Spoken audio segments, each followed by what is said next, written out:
Mhm. Good morning, everyone. I am Ratnadeep Samanta from India, and I am a PhD scholar at Indian Institute of Technology, Gandhinagar, in the Materials Engineering Department. I work with Dr. Shiarita Rautu. In our lab, we mainly work with different type of microtextures and explore their effect on surface properties such as weighting properties like hydrophobicity, hydrophilicity, lateral and normal addition, self-cleaning properties, etc. So today I'm going to present our work on the effect of various type of textures in tailoring the properties of lubricant infused slippery surfaces, or in short, well known as slips or lists. So, coming to the introduction, lubricant infused slippery surfaces were engineered by taking the inspiration from a carnivorous plant called the pitcher plant. So, on the peristome of the pitcher plant, there is a liquid layer formed by water and nectar mixture, which is entrapped within the microtexture of this plant surface.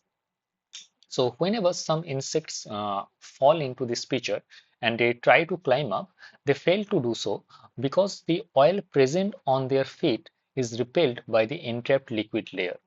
Thus, it provides a ultra slippery nature to this surface.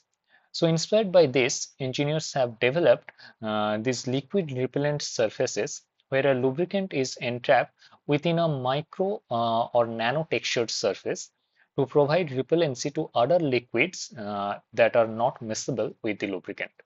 So these type of surfaces have a wide range of applications such as self-cleaning surfaces, anti-bifouling surfaces, anti-icing surfaces, water vapor harvesting, etc. And these are some of the textures that used by various researchers to prepare such surfaces. But there are still some challenges associated with these surfaces, such as long-term stability of the lubricant layer while maintaining their slippery properties. And the textures play an important role in controlling the performance of such surfaces. And so far, protruding types of textures such as pillars have been used for these purposes. And cavities or whole type of textures are comparatively less explored. And also, large-scale micro nano texturing using conventional methods are costly and time-consuming. So in this study, we prepared different types of microtextures using simple replica molding technique, where we replicated the surface textures of natural surfaces of lotus leaf and banana leaves to prepare cones, holes, ridges, respectively, and untextured surfaces was used as a control surface. And we tested the effect of these textures on the wetting properties, normal addition properties, oil retention under shear flow, and self-cleaning property.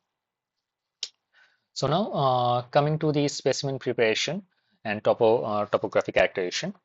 As already mentioned, we used lotus leaf and banana leaf as the natural template and poured Silgard 184, a commercially available polydimethyl siloxane, or in short PDMS elastomer, mixed with curing agent in 10:1 weight ratio, followed by curing for 48 hours at room temperature.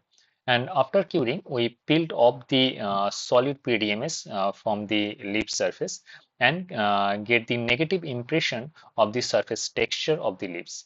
In case of lotus, we get conical holes or cavities, and for banana leaves, we get micro ridges. Then, in a subsequent replication step, we use the negative textures of lotus leaf as our template, and finally, we get the similar or positive replica of the lotus leaf in the form of conical micropillars or cones. So, here are the SEM images of the fabricated textures and untextured PDMS surfaces. So here we can see the microcones, non-interconnected microcavities or holes, and parallel micro ridges with smaller subsections. And also the non-contact optical profilometry images show the 3D topography of the textures, and the line scan of these surfaces so the feature sizes of these microtextures, which are in the range of 10 to 15 microns. So after the texture fabrication, to prepare the lubricant infused surfaces, we chose silicone oil as the compatible lubricant. So this lubricant and substrate compatibility is an essential factor to prepare a thermodynamically stable lubricant film. So for this stability of the lubricant film, the essential criteria is that the lubricant should preferentially spread on the solid surface, and this can be estimated by a parameter called the spreading coefficient, which indicates the ability of a particular phase to spread on another phase in a certain medium. So, a positive spreading coefficient indicates a preferential spreading of or wetting phenomena, while a negative spreading coefficient indicates resistance to spreading or a de-wetting phenomena. So here the spreading coefficient of silicon oil on solid PDMS in air media is expressed by this particular expression and was estimated to be positive, which indicates oil will preferentially or preferably wet the solid PDMS and form a thermodynamically stable film. So now to control the film thickness, we use this spin coating technique at spin coating at different RPM and estimated the film thickness by measuring the oil volume um, on the surface and divided it by the 2D projected area of the surface. So this estimation gives a film thickness which is measured from a mean plane defined such that the peak solid volume above the mean plane is equal to the cavity volume below the plane for the textured surfaces. Then we compare the different textures for various properties as a function of this estimated film thickness. Now, moving on to the weighting studies, the first property we tested on these surfaces. For this, we measured the static contact angles of water droplets on the surfaces. Usually on a homogeneous surface, the static contact angle measured from every direction is same due to the circular base of the water droplet sitting on the surface. But on the micro ridge, the droplet base becomes distorted and takes a shape of an ellipse. So that is why the static contact angle measured from parallel to the ridge direction and perpendicular to ridge direction are different or are not the same. On the other hand, the dynamic contact angle is measured by tilting the surface slowly and recording the minimum tilt angle at which the droplets start moving, which is known as the slide up angle. Similarly, the slide up angle varies on the micro ridges depending on the direction of the droplet motion. So, in general, the lower the slide up angle, the better the liquid repellency. So here we can see the optical images of the water droplets and their static contact angles on the dry surfaces without any oil coating. And here we can see that even after tilting the surfaces up to 90°, the droplets did not move on the surfaces, rather they got stuck. Then we measured the static contact angles and slide off angles after coating the surfaces with silicone oil as a function of the film thicknesses. And here we can see that the static contact angle decreased with the increase in the film thickness and remained almost invariable for all the textures. But as a slippery surface, the more important property is the slide up angles, which can be seen varying with the film thickness. So when the film thickness is sufficiently thick or high, the slide up angles for all the surface remains same. But as the film thickness keeps on decreasing, the textures start affecting the droplet dynamics, which is indicated by the varying slide of angles on the textured surfaces. And if we look at the ridges for the same surface and film thickness, depending on the direction of the droplet motion, the slide of angles shows different values. So this indicates an anisotropic weightability of such textures, which can be useful for droplet manipulation in microfluidic devices. Now, coming to the next property, that is the normal addition of the droplet with the lubricant infused surfaces. So, to measure the normal addition, we used a simple in-house built setup made by a vertical stage a movable stage with a precision and a micro syringe for making a precise volume of droplets, and weighing balance with a precision of 10 to the power minus 5 gram to measure the normal adhesive force.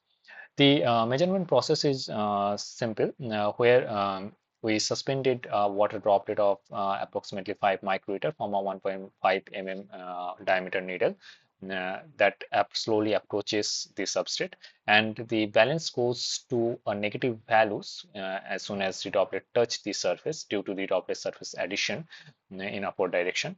And then we lower the syringe further until the reading returns to zero, and then we start moving the syringe upward by pulling the droplets that pulls the droplets in upward direction in a step of 50 micrometers, and at each step we records the value of the normal addition or the additive force measured by the weighing balance, and the high that shows are negative values because of the upward normal addition, and these highest negative readings recorded before the detachment of the droplets from the needles uh, was the maximum normal addition force. So we have shown the measured normal addition, the measured normal additive force as a function of the droplet's retraction distance at a step of 50 micron. And the reading shows 0 when the droplets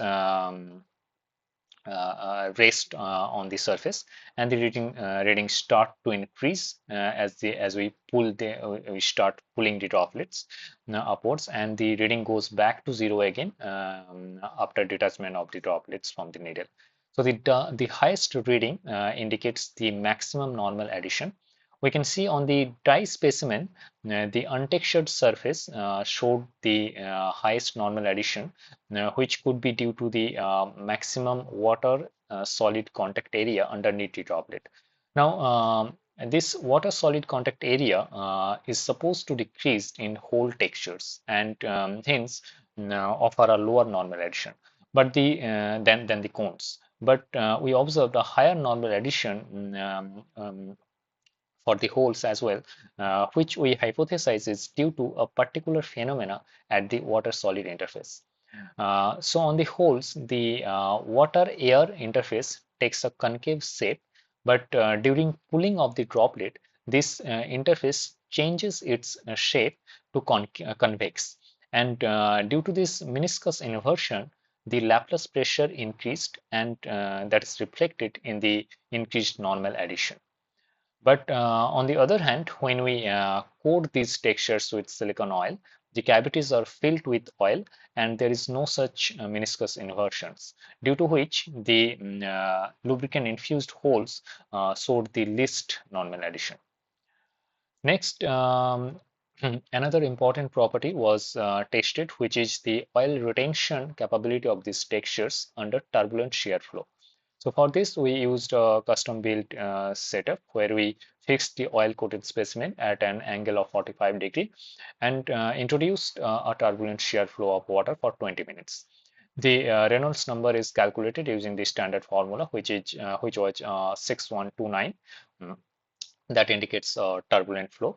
Then we also calculated the shear stress exerted by the water flow using the following formula, which was comparable to the shear stress observed in commode flashing, so that it kind of mimics a realistic scenario. So after 20 minutes of flow, we measured the retained oil quantity for all the surfaces using a weighing balance with 10 to the minus 5 gram precision, and the retained oil mass percentage is plotted here, where the cones and the ridges where the flow was perpendicular to the ridges direction showed the highest oil retention, while the untextured surface showed the least oil retention. Subsequently, the slippery properties of these surfaces were evaluated after this shear drainage test by measuring their slide-up angles. In order to do that, we divided the whole surface into three regions: top, middle, and bottom. And we observed that top region showed the highest slide-up angles, while the bottom showed the lowest. This is an indication of non-homogeneity of the oil film after the shear drainage. So from this plot, as well as the temporal optical images of the droplets where the final and initial position of the droplets are superimposed, it can be seen that for cones and untextured surfaces at the top region, the droplets got stuck at its initial position when the specimen is being tilted at an rate of 5 degree per minute. In fact, the untextured surface lost its slippery property in all the regions. But from the previous oil retention plot, we have seen that the untextured surface still retained almost 22% of the oil. And despite that, it lost its slippery property, which could be explained by the thermodynamic stability of the oil film on PDMS in water medium. The spreading coefficient of silicon oil on PDMS in water medium was estimated to be negative, which indicates that the oil film dewaits on PDMS in the presence of water.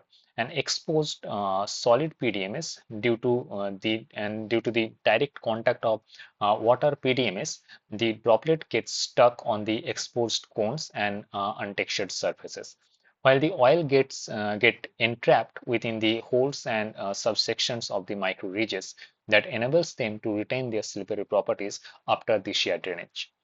Now, coming to the last section where we performed a qualitative self-killing test of these oil-coated surfaces using synthetic feces prepared by some edible compounds, where we deposited approximately 1.5 gram of synthetic feces on these surfaces pre-tilted at 45 degree and captured images after each deposition cycle to compare the synthetic feces residue on the surfaces.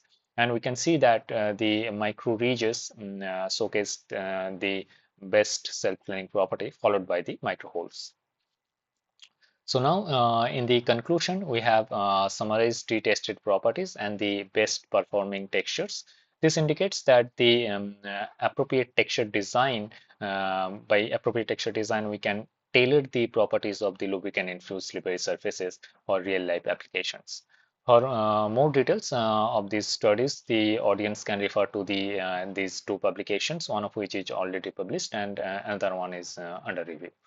So finally, I would like to acknowledge the Prime Minister Research Fellowship provided by the Ministry of Education, Government of India, for funding the research, and my sincere thanks to my institute, IIT Gandhinagar, and my research group, Functional Materials Laboratory. Thank you.